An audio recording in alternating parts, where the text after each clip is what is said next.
Satuan Reserse Narkoba Polresta Malang Kota menangkap 2 orang pelaku yang merupakan pengedar narkoba di wilayah Jawa Timur. Selain menangkap 2 pelaku, polisi menyita 2.493 butir pil double L yang disimpan di salah satu gudang khusus di Kota Malang. 2 orang pelaku yang merupakan kurir dan mengedarkan narkoba jenis pil double L di wilayah Jawa Timur berhasil ditangkap petugas kepolisian Satreskoba Polresta Malang Kota. 2 pelaku tersebut berinisial DTR berusia 26 tahun, seorang ibu rumah tangga, dan AAS alias Bolang berusia 32 tahun yang berprofesi sebagai sopir. Dari penangkapan kedua pelaku ini, polisi menyita 23 paket kemasan besar berisi pil double L. Masing-masing paket berisi 100.000 butir pil dan total keseluruhan sebanyak 2.493 butir pil double L. Terungkapnya kasus tersebut berawal dari ditangkapnya tersangka DTR pada tanggal 7 Januari lalu. Dari penangkapan tersebut, polisi menyita 2 botol berisi 2 butir pil double L. DTR mengaku mendapatkan barang tersebut dari tersangka Bolang. Polisi kemudian bergerak cepat dan menangkap tersangka Bolang.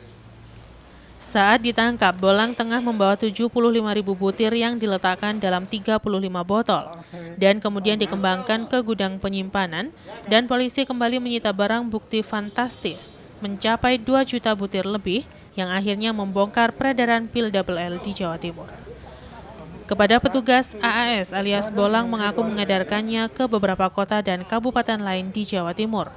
Barang tersebut dikirim dari Jakarta menggunakan sarana kereta api. Dari pengirim berinisial M yang kini dinyatakan buron.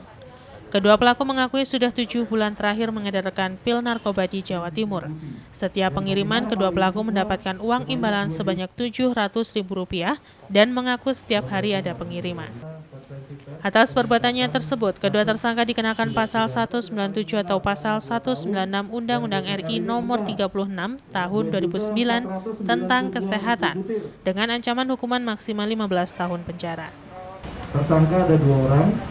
Yang pertama adalah saudara DTR dan yang kedua adalah saudara Bolang alias AAS.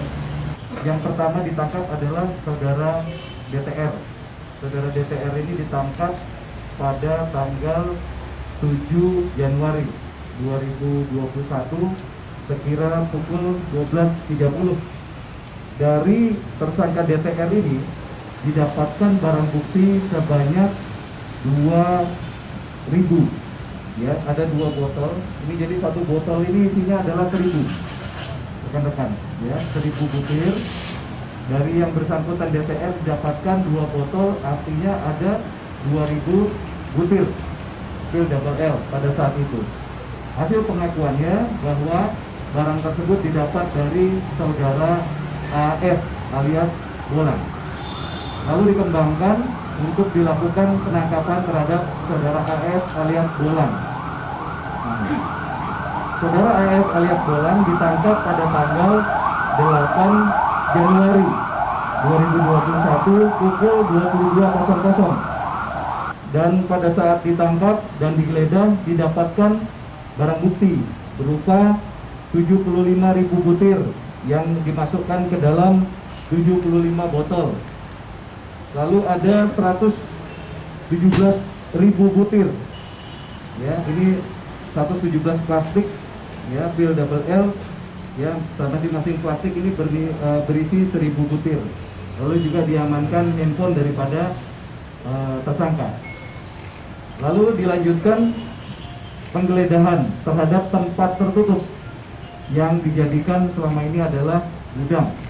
Dari gudang tersebut ada 23 box, ya, 23 paket. Jadi 1 box, ya, 1 paket ini isinya adalah 100.000 butir. Simon Alfredo melaporkan. Ribuan sepeda motor dan pengendara yang biasa memanfaatkan balap liar di Stadion Kanjuruhan, Kepanjen, Kabupaten Malang dibubarkan polisi. Selain mengamankan ribuan pengendara, petugas juga berhasil menjaring ribuan sepeda motor. Ribuan pembalap liar di kawasan Stadion Kanjuruhan, Kepanjen, Kabupaten Malang berhasil dibubarkan aparat kepolisian dari Polres Malang. Peserta balapan liar rata-rata anak di bawah umur. Dan yang berhasil diamankan tidak hanya peserta balapan liar, namun sejumlah penonton yang berkerumun di sepanjang jalan juga ikut diamankan petugas. Razia balap liar di masa PPKM bertujuan untuk meningkatkan kesadaran para pemuda yang masih sangat rendah dalam mematuhi protokol kesehatan pencegahan COVID-19. Kemudian setelah dilakukan penyekatan, seluruh akses masuk dan keluar di areal Stadion Kanjuruhan pun diblokade. Polisi membubarkan kegiatan balap liar. Seluruh pemuda yang berhasil terjaring digiring, mereka diminta melepas baju dan dibawa ke areal parkir Stadion Kanjuruhan untuk dilakukan pembinaan. Menurut Kapolres Malang, pembubaran balap liar ini karena sudah sangat meresahkan, juga karena pemberlakuan pembatasan kegiatan masyarakat. Sementara hasil razia balap liar yang dilakukan aparat kepolisian Polres Malang, sebanyak 740 sepeda motor dan 1.210 pelaku balapan liar dan penonton yang mayoritas masih kalangan pelajar. Operasi penindakan kepada balap liar yang biasa dilaksanakan yang beberapa kali dilaksanakan akhir-akhir ini di sekitar areal Stadion Kanjuruhan, dan malam ini memang saya pimpin langsung kegiatan operasi ini. Kita mendatangi langsung dengan kita sudah menentukan cara bertindak yang benar-benar pas. Jadi nanti sudah kita laksanakan, ada yang anggota sudah kita tutup dari Simpang 4 Sipur, kemudian juga dari Simpang 4 Penadukan, sehingga orang-orang yang sedang melaksanakan kegiatan balap liar ini tidak bisa kabur ataupun meninggalkan tempat. Anggota juga saya perbanyak, personil-personil yang untuk menutup jalan-jalan kecil yang ada di antara kedua simpang 4 tadi, benar-benar kita tempatkan sehingga dapat mengamankan anak-anak remaja ini yang berusaha untuk kabur karena ada operasi balap liar yang dilakukan oleh pihak kepolisian. Hasilnya mana? Kita bisa mengamankan sekitar 950. Tadi 892 hasil terakhir dihitung, tapi ini ada penambahan lagi sekitar 100 orang. Jadi kemungkinan ini mencapai nanti 1.000 orang remaja yang dapat kita amankan pada malam hari ini. Sehingga dan sudah kita sampaikan semuanya pada mereka, apabila ingin kendaraannya kembali, nanti besok harus membawa seluruh identitas lengkap dari kendaraan dan juga membawa orang tua dari si anak-anak ini. Karena rata-rata mereka semua masih berumur di bawah 18 tahun. Sama bapak-bapak polisi yang ada di sini. Yanto Yancung melaporkan. Sehat semua, alhamdulillah. Sejumlah kafe di Kota Malang terpaksa disegel petugas Satpol PP karena kedapatan tidak mematuhi aturan pemberlakuan pembatasan kegiatan masyarakat atau PPKM yang berlaku selama 14 hari. Petugas dari Satpol PP, TNI, Polri, Dishub, dan BPBD Kota Malang gencar melakukan operasi gabungan selama pemberlakuan pembatasan kegiatan masyarakat atau PPKM di Kota Malang. Operasi yang dilakukan pada Jumat malam, puluhan petugas gabungan berkeliling dan patroli ke sejumlah kawasan di Kota Malang untuk memastikan pelaku usaha tertib dan tidak melanggar jam malam saat pelaksanaan PPKM. Dalam operasi ini, sejumlah kafe yang sudah 2 kali kedapatan tetap membandel dan buka di atas pemberlakuan jam malam terpaksa ditutup sementara dan disegel oleh petugas. Kafe yang disegel petugas akan tutup selama 14 hari terhitung sejak dilakukan penyegelan. Sedangkan kafe yang baru sekali kedapatan buka di atas jam 8 malam dan tidak menerapkan protokol kesehatan, oleh petugas diberikan surat peringatan dan panggilan untuk dilakukan BAP.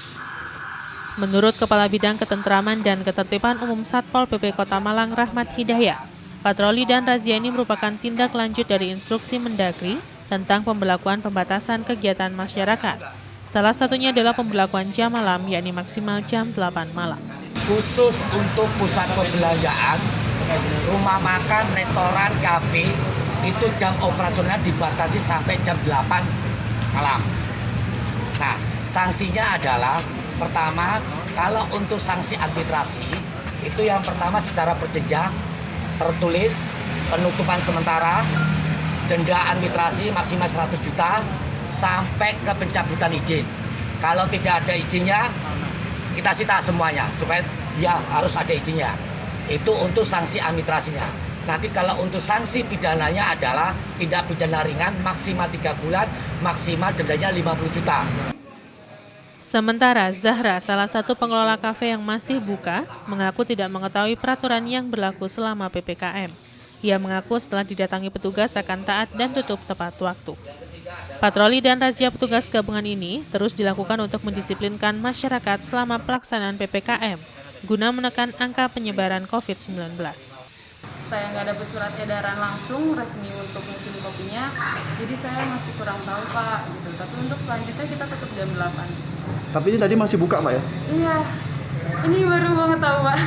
Selama 4 hari terakhir sampai jam berapa? Kalau terakhir kita tutup jam 11. Masih seperti biasa Mbak ya?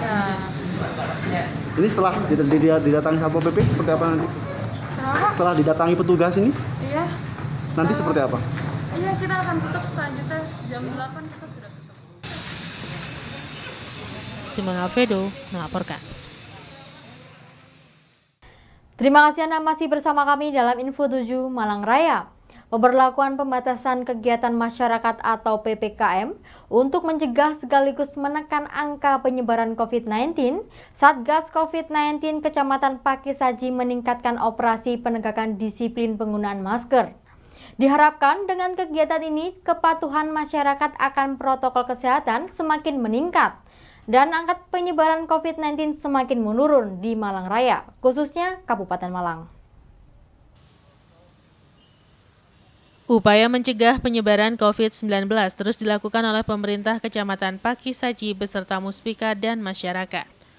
Di fase pemberlakuan pembatasan kegiatan masyarakat atau PPKM dari tanggal 11 sampai 25 Januari mendatang, Satgas COVID-19 Kecamatan Pakisaji meningkatkan operasi penegakan disiplin agar masyarakat semakin mematuhi protokol kesehatan, baik di rumah maupun ketika beraktivitas di luar rumah. Mencegah dan mengurangi penyebaran COVID-19 yang pada umumnya semakin meningkat, khususnya di Jawa Timur dan Malang Raya, pemerintah Kecamatan Pakisaji, Muspika, dan unsur terkait lainnya terus melaksanakan sosialisasi protokol kesehatan melalui operasi penegakan disiplin penggunaan masker. Operasi ini berlangsung di 2 lokasi, yaitu di depan kantor kecamatan dan depan Balai Desa Genengan. Para petugas dari kecamatan, TNI, Polri, Satpol PP, dan lainnya memberhentikan pengendara yang tidak menggunakan masker dan untuk selanjutnya didata, serta diberikan sosialisasi tentang protokol kesehatan dan sanksi sosial.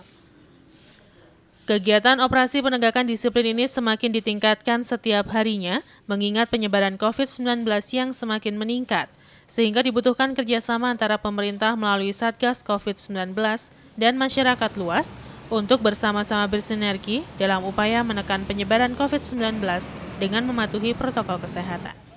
Menurut Satgas COVID-19 Kecamatan Pakisaji menjelaskan, operasi penegakan disiplin menjadi salah satu upaya meningkatkan kesadaran masyarakat agar mematuhi protokol kesehatan sekaligus menekan penyebaran COVID-19, salah satunya dengan selalu menggunakan masker ketika beraktivitas. Dengan pelaksanaan ini yang pertama memang sasaran kita adalah melaksanakan giat bagaimana warga masyarakat khususnya di Pakisaji ini sadar akan memakai masker. Itu yang pertama. Terus yang kedua, kita yang jelas dalam pelaksanaan ini mengurangi, meminimalisir daripada penyebaran COVID itu sendiri. Karena di wilayah Pakisaji itu agak meningkat, sehingga kita lebih proaktif. Dengan adanya kegiatan PPKM ini, pemberlakuan pembatasan kegiatan masyarakat, kita melaksanakan rutin mulai tanggal 11 sampai 25 nanti 3 kali kegiatan. Yang pertama jam 10 kita laksanakan seperti ini, terus yang kedua nanti jam 3, yang berikutnya jam 7 sampai jam 8 itu kita keliling patroli. Hasil apa? Hasil kegiatan ini Pak, gimana Pak untuk peningkatan kepatuhan warga masyarakat sendiri Pak? Ya alhamdulillah gebrakan-gebrakan yang kita laksanakan dari waktu ke waktu, dari hari ke hari ini sudah ada satu peningkatan. Artinya masyarakat yang terjaring di dalam operasi kita ini sudah sangat menurun, bahkan kita operasi sudah sulit untuk menemukan warga yang tidak memakai masker.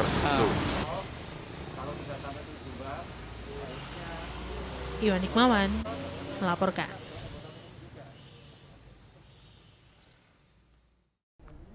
Diduga tidak kuat menahan luapan air, tembok plengsengan di pinggir anak Sungai Brantas di kawasan Turung Rejo runtuh sepanjang 6 meter. Akibatnya, lebar jalan berkurang dan air mengalir dari tembok pembatas yang bocor ke sungai besar. Musim penghujan patut diwaspadai masyarakat ketika beraktivitas di luar rumah pada saat hujan turun. Karena musibah longsoran tanah bisa terjadi kapan saja, khususnya tanah pinggir tebing maupun di pinggir sungai. Seperti yang terlihat di pinggir Jalan Raya Ngukir Junrejo, tanah di pinggir jalan longsor akibat tergerus derasnya hujan. Tidak hanya itu, longsoran juga terlihat di anak Sungai Brantas di wilayah Torong Rejo Batu. Dari pinggir jalan terlihat runtuhan tembok plengsengan di pinggir anak Sungai Brantas yang terjadi beberapa waktu yang lalu pada saat hujan deras turun. Runtuhnya tembok plengsengan ini diduga terjadi karena runtuhnya tanah tebing di atas sungai kecil, sehingga menyumbat aliran air dan meluap ke pinggir sungai, sehingga tembok pembatas runtuh. Runtuhnya tembok pinggir sungai ini sepanjang 6 meteran dengan ketinggian 3 meteran di atas permukaan air sungai, sehingga jalan setapak di pinggir sungai menyempit hampir setengahnya akibat terbawa air.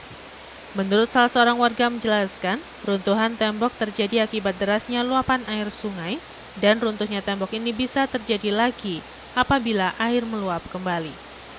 Di lokasi terlihat runtuhnya tembok pembatas ini tidak berdampak banyak atau tidak mengganggu lingkungan. Hanya saja apabila tembok pembatas sungai bagian atas runtuh, maka aliran air akan langsung masuk ke sungai. Kapan itu Pak longsorannya sungai itu Pak? Kira-kira? 4 harian. 4 harian. Ya. Itu pas kondisi hujan besar Pak? Ya, hujan besar. Hujan besar sekali Pak ya? Berapa meter itu panjangnya Pak? Kira-kira? 3-4 ya? Ya, 6 meteran Pak ya? Tapi baru kali ini ada longsoran Pak ya? Biasanya nggak ada ya? Tapi kalau hujan besar air sungainya meluap Pak ya? Oh iya. Ya muat kalau enggak jugruk. Nggak jugruk Pak ya? Sekarang nggak jugruk Pak ya? Oh, iya. Tapi pernah Pak air sungai sampai ke ladang gini pernah nggak? Oh iya. Pernah? Di sini? Ya? Enggak pernah. Oh nggak pernah Pak ya? Diambil batunya dulu. Oh berarti Pak lahannya banyak yang tergerus juga Pak ya? Dulu ya sampai naik ke sini. Sungainya, Iya. Airnya? Iya. Oh ketika musim hujan? Mulai itu dipisang. Iya? Oh naik Pak ya sungainya? Ya. Berarti tanaman bisa rusak juga ya? Ya rusak ini tanaman saya. Tanaman Bapak ya, tapi tanam padi rusak. tapi sekarang sudah nggak pernah lagi ya? Enggak pernah. Iwan Hikmawan melaporkan. Terima kasih Anda masih bersama kami dalam Info 7 Malang Raya. Pemerintah Kota Batu melalui Dinas Sosial dan Dinas Kesehatan Kota Batu melakukan sosialisasi vaksinasi COVID-19. Sosialisasi ini dilakukan sebagai upaya untuk meningkatkan kesadaran masyarakat akan pentingnya vaksinasi COVID-19 untuk mencegah penyebaran COVID-19 di Kota Batu. Bertempat di Gedung Geraha Pancasila Balai Kota Mongtani, Kota Batu, sejumlah tokoh masyarakat dari berbagai agama bersama Babinsa dan Babin Kamtibmas Sekota Batu mengikuti sosialisasi vaksinasi virus corona. Hadir pula dalam kegiatan sosialisasi ini sejumlah forum pimpinan daerah dari Kodim 0818, Polres Batu, DPRD Kota Batu, serta sejumlah undangan lainnya. Sementara Kepala Dinas Kesehatan Kota Batu dalam sosialisasinya berharap nantinya peserta bisa memberikan informasi yang benar dan akurat terkait program vaksinasi ini. Secara umum tujuan vaksinasi ini ada 4, yaitu membentuk kekebalan kelompok, menurunkan angka kesakitan dan kematian akibat COVID-19, melindungi serta memperkuat sistem kesehatan secara menyeluruh, dan menjaga produktivitas dan meminimalkan dampak sosial dan ekonomi. Wali Kota Batu Dewanti Rumpoko berharap program vaksinasi COVID-19 ini mampu membuat keadaan menjadi lebih baik. Selama tujuannya untuk kesehatan, pemerintah Kota Batu akan terus mendukung dan melaksanakannya. Wali Kota juga mengatakan, harusnya penduduk Indonesia, khususnya Kota Batu, bersyukur bisa mendapat vaksin. Meski prioritas penerima vaksin pada tahap awal ini adalah untuk tenaga kesehatan, agar warga bisa menerima program vaksinasi COVID yang tujuannya tidak lain memberikan kekebalan imunitas terhadap virus. Diharapkan petugas di lapangan untuk bersabar dan tenang, tidak perlu menanggapi penolakan warga yang enggan divaksin, dan tidak perlu memaksa. Jika warga masyarakat sadar akan pentingnya vaksin di saat seperti ini, tentu tidak akan ada penolakan vaksin. Ini tadi atas prakarsa Dinas Sosial mensosialisasikan tentang vaksin. Insya Allah sekarang ini ketika Pak Presiden, kemudian para gubernur melakukan itu, hal-hal yang kekhawatiran yang kemarin-kemarin, apalagi berita negatif itu tambah lama tambah hilang. Kita satu keinginan pemerintah itu bisa menjadikan masyarakat sehat, kemudian bisa beraktivitas normal kembali. Kita tahu sudah hampir setahun ini bagaimana situasi kondisi. Kemarin hari raya bagaimana, tahun baru bagaimana, nah itu kan tidak bisa terus-menerus. Dan saya bangga pada pemerintah pusat, Presiden, bahwa bisa berkontrak dengan pabrikan-pabrikan besar untuk bisa mendapat vaksin. Itu tidak sesuatu yang tidak mudah, karena negara-negara yang lain juga ingin seperti itu. Bahkan masyarakat Malaysia, dan itu saya tahu sendiri, ponakan saya yang itu adalah percakapan yang terjadi di masyarakat. Tetangga kita ngiri dengan situasi kondisi bahwa kita walaupun sekarang baru sedikit, tapi sudah jelas secara bertahap akan terpenuhi untuk seluruh masyarakat Indonesia. Jadi sudah ada kejelasan. Karena semua pabrik kan tidak bisa memproduksi langsung massal besar dan yang butuh juga banyak. Nah, kita dapat segini bertahap itu sesuatu luar biasa. Kalau masyarakat tidak mendukung, apalagi kemudian menghalangi, ini adalah hal yang sangat disayangkan, memprihatinkan, dan ya membahayakan bagi mereka sendiri. Yanto Yancung melaporkan.